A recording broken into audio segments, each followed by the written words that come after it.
بسم اللہ الرحمن الرحیم۔ حدیث نبی صلی اللہ علیہ وآلہ وسلم ہے کہ انسان پر مصیبت اور بیماریاں کیوں آتی ہیں۔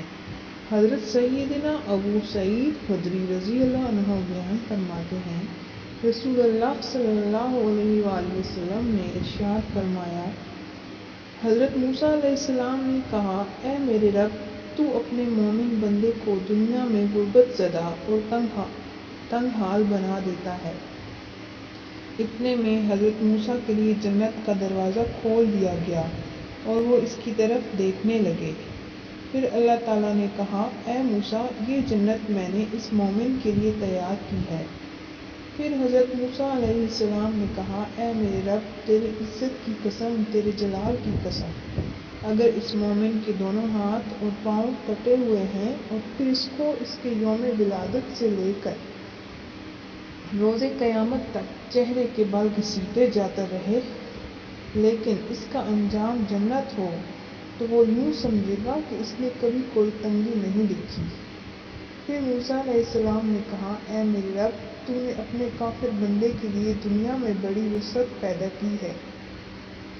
اتنے میں حضرت موسیٰ علیہ السلام کے لیے جہنم کی طرف ایک دروازہ کھولا گیا اور ان سے کہا گیا، اے موسیٰ، یہ جہنم اسی کافر کے لیے تیار کی ہے۔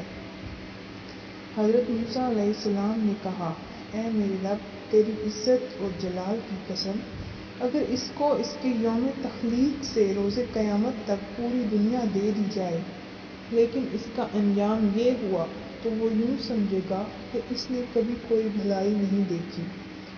حضرت عامر رضی اللہ عنہ بیان فرماتے ہیں، رسول اللہ صلی اللہ علیہ وآلہ وسلم نے فرمایا، امراض اور ان کے ثواب کا ذکر کیا تو فرمایا، جب مومن کو کوئی بیماری لاحق ہوتی ہے اور پھر اللہ تعالیٰ اسے اس سے عافیت اور تندرستی عطا فرماتا ہے تو وہ مرض اس کے سابقہ گناہوں کا کفارہ ہے اور مستقبل کے بارے میں باعث نصیحت بن جاتی ہے، اور جب منافق بیمار ہوتا ہے پھر اسے عافیت عطا کر دی جاتی ہے تو وہ اس اونٹ کی طرح ہوتا ہے جسے اس کے گھر والوں نے باندھ رکھا ہو اور پھر انہوں نے اسے چھوڑ دیا۔